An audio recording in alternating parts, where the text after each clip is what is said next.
Hi Jason. Today we're going to do a chain and a gear cable. So I'm going to run you through how I do it and hopefully enlighten everyone if that's possible. I've put a new outer cable in. I like to run those with as least bends as possible, so nice curve like that. If you have it too tight, the cable can wear the inside, so that's just a nice relaxed curve running into there. So we'll start at the rear derailleur. So what I'm going to do is I'm going to look down here. I haven't got a chain on at the moment. I'm going to eye up the jockey wheel there with the lowest gear. So we've got the screws sitting here, so you can actually put the derailleur backwards and forwards like that to see what screw adjusts what. So we've got this screw adjusts the high one, that screw adjusts the low one. So what I'm going to do is I'm going to look down here and eye up that, and that's actually spot on if you have a look down here. So that sprocket there and that sprocket there, they should all be lined straight up, looking straight down. And then when you turn then you can push the derailleur out and see it doesn't really line up with that. So then I can grab the screw, quarter of a turn, I can have a look back again, and now eyeing that up straight down there, it's very much in line now with the highest sprocket there. So those things here, you can look down from the top. So normally when you get the derailleur, these screws will be like kind of not lined up, and you have to adjust those.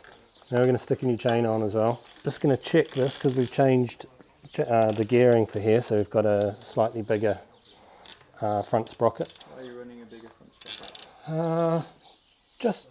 Just to try. The black art is to pull this down so we've just got enough tension, so it just comes into tension.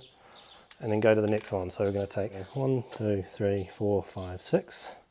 So now what we're going to do is we're going to put that into the biggest gear, and then we're going to compress the suspension. So we've taken the spring out to see how long the chain is. So we can actually run the chain a little bit shorter than that. So with the spring out, we want to make sure that we're not pulling too much on there.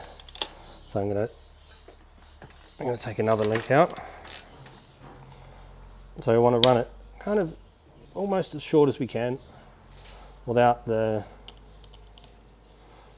pulling tight. We're going to put it on its biggest setting again, and then bottom out the suspension.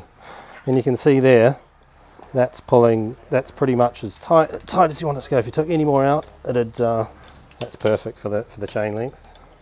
So we're going to whack the pin in. A bit of a wiggle, make sure it's all running free. So this is my assistant for the day, which is Greg, is it? Yeah. So we've put a new. You all right?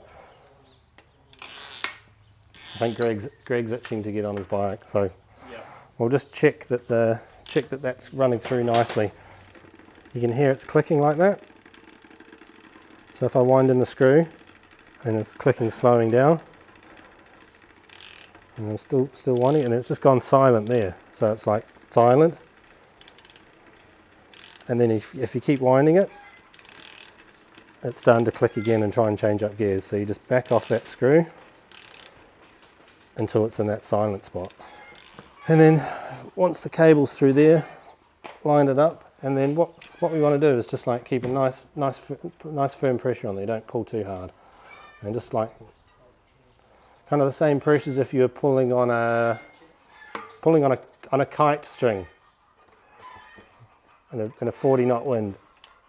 So that's just like a basic loose there.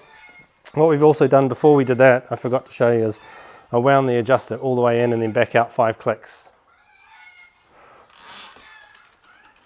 And then what we can do is and that's popping up to the first one really nicely. It's a little bit lazy coming down. So we'll just check, just seat the cable in nicely. So it all comes down to the tension you can put on there. So you can see like it's not super tight, it's not super loose. Greg says I sometimes set it up a little bit lazy coming down, so we don't want that to happen ever. It's made me paranoid. PA, do you have a little cable end I could grab? Yep. Oh, hang on, Dougie's got something for me. Oof. Look at that.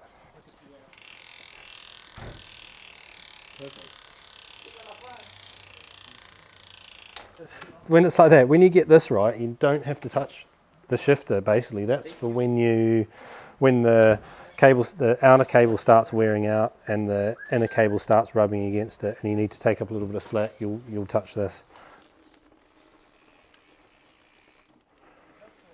Yeah, it feels like Greg's bike.